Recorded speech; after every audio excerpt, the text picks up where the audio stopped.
IPL ಬೆಟ್ಟಿಂಗ್ದು ಮೊನ್ನೆ ಒಂದು ಹಳೆ ಹುಬ್ಳಿ ಪೊಲೀಸ್ ಠಾಣೆಯಲ್ಲಿ ಸುಮಾರು 5.5 ಲಕ್ಷ ಹಣ ಬೆಟ್ಟಿಂಗ್ ರಿಲೇಟೆಡ್ ಹಣ ನಮಗೆ ಜಪ್ತಾಗಿತ್ತು.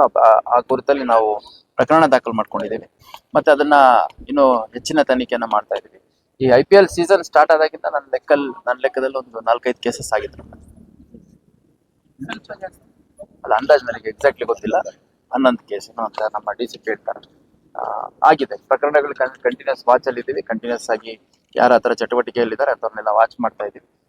ನಮಗೆ ಮಾಹಿತಿ ಆಧರಿಸಿ ರೇಡ್ ಮಾಡುವಂಥದ್ದು, ಕೇಸ್ ಮಾಡುವಂಥದ್ದು. ಕೇಸ್ ಆದ ನಂತರ ಅದ್ರದ್ದು ಪೂರ್ವಾಪರ ಏನಿದೆ, ಯಾರವರಿಗೆ ಕಟ್ಟಿ ಹಾಡ್ತಾ ಇದ್ರು, ಅವ್ರು ಕಟ್ಟಿಸ್ಕೊಂಡು ಅವ್ರು ಎಲ್ಲಿ ಮುಂದೆ ತಗೊಂಡೋಗ್ತಿದ್ರು, ಅದನ್ನೆಲ್ಲ ಸಮಗ್ರ ತನಿಖೆನ ಮಾಡ್ತೀವಿ. ಈಗ ಆನ್ಲೈನ್ ಆಪ್ಸ್ ಇದಾವೆ, ಪ್ಲಸ್ ಬೇರೆ ಕಡೆ ಕುತ್ಕೊಂಡು ಇಲ್ಲಿಂದ ಕಟ್ಟಿಸ್ಕೊಳ್ಳುವಂಥದ್ದು.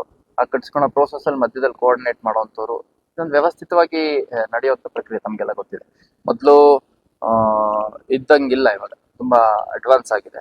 ಮತ್ತೆ ಇದನ್ನ ಈ ಹೊಸ ರೀತಿ IPL ಬೆಟ್ಟಿಂಗ್ ಗಳಲ್ಲಿ ಟ್ರೆಡಿಷನಲಿ ಮಾಡ್ತಿದ್ದವರೇ ಮಾಡ್ಬೇಕು ಅಂತ ಏನಿಲ್ಲ, ಹೊಸ ಜನ ಉಟ್ಕೋತಾ ಇದ್ದಾರೆ. ಹಂಗಾಗಿ ನಾನು ಮಾಧ್ಯಮದವ್ರ ಹತ್ರನೂ ಕೂಡ ಮನವಿ ಮಾಡ್ಕೋತೀನಿ, ತಮ್ಗೆ ಏನಾದ್ರು ಮಾಹಿತಿ ಇದ್ರೆ ದಯವಿಟ್ಟು ಶೇರ್ ಮಾಡಿ, ಅವ್ರ ಮೇಲೆ ಕೂಡ ಅಗತ್ಯ ಕ್ರಮ ಕೈಗೊಳ್ಳಲಾಗುತ್ತೆ. ಎಷ್ಟು ಹಣ ಎಷ್ಟಿದೆ? ಅದೊಂದು ಕೇಸಿಂದ ನನಗೆ ಎಕ್ಸಾಕ್ಟ್ಲಿ ಗೊತ್ತು, 5.5 ಲಕ್ಷ ಹಣ ಸಿಕ್ಕಿತ್ತು. ಬೇರೆ ಕೇಸಲ್ಲಿ ಎಷ್ಟು ಸಿಕ್ಕಿದೆ ನನಗೆ ಎಕ್ಸಾಕ್ಟ್ ಗೊತ್ತಿಲ್ಲ. ಈ ವಿಡಿಯೋ, ಈ ಮಾಹಿತಿ ನಿಮ್ಗೆ ಇಷ್ಟವಾಗಿದ್ರೆ ಲೈಕ್ ಮಾಡಿ, ಶೇರ್ ಮಾಡಿ. ಇನ್ನು ಹೆಚ್ಚಿನ ಮಾಹಿತಿಗಾಗಿ ನಮ್ಮ ಚಾನೆಲ್ಗೆ ಸಬ್ಸ್ಕ್ರೈಬ್ ಆಗಿ. Thanks for watching.